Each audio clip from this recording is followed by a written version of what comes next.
Assalamualaikum. Hai anak-anakku semua. Jumpa lagi dengan Bunda Wenti. Di video pembelajaran kali ini, kita akan melanjutkan tema belajar kita ya.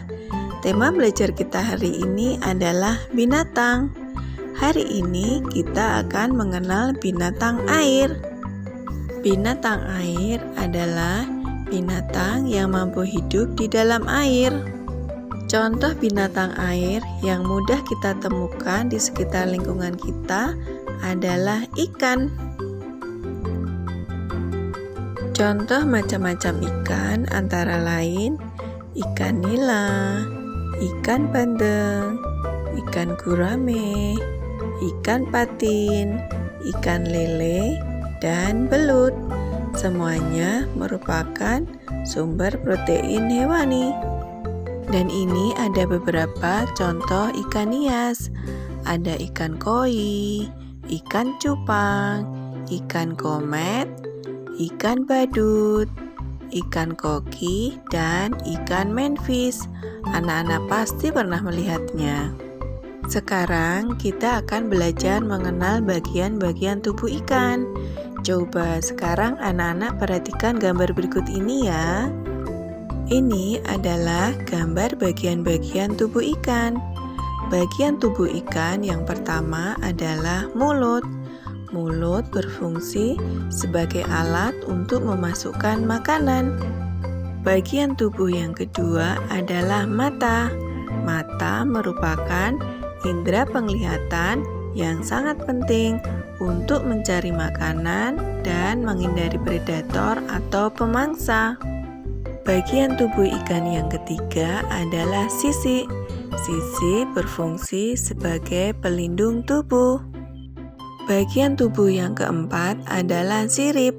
Sirip berfungsi sebagai alat gerak dan menjaga keseimbangan tubuh ikan.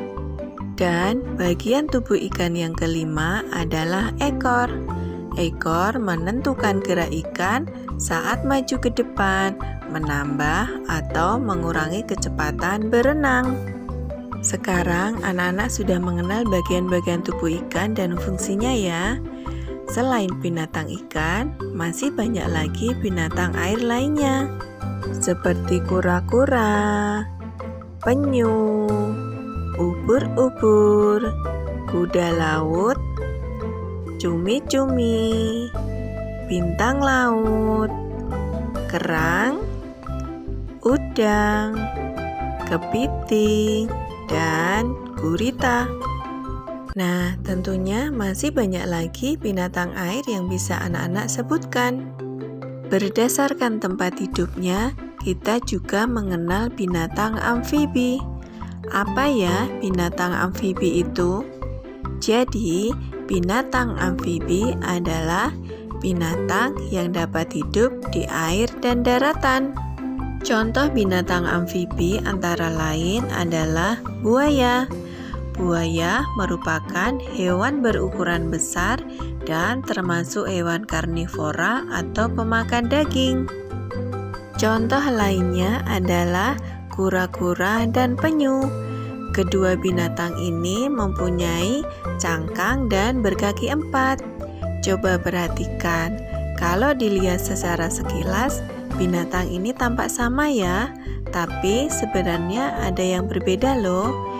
Yuk kita cari bersama apa perbedaannya.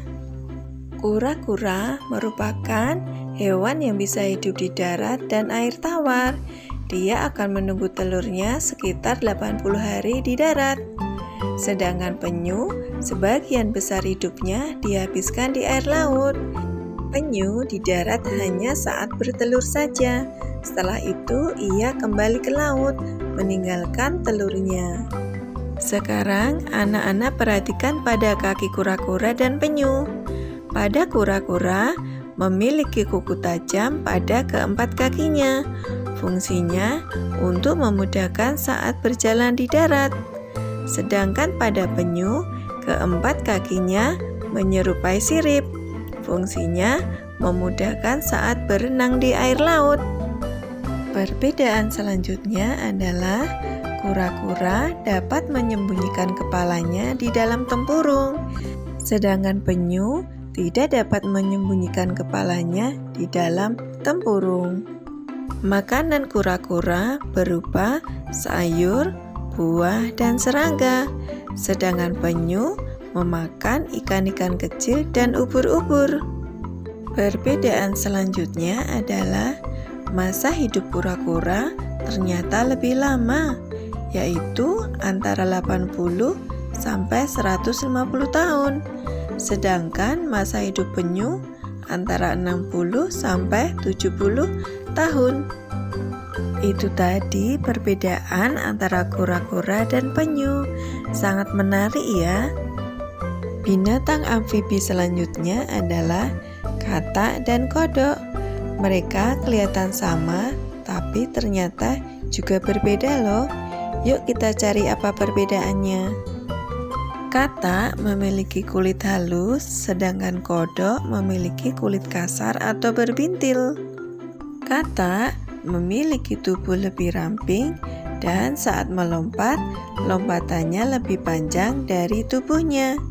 Sedangkan kodok memiliki tubuh lebih berisi dan pendek, dan saat melompat, lompatannya lebih pendek dari panjang tubuhnya.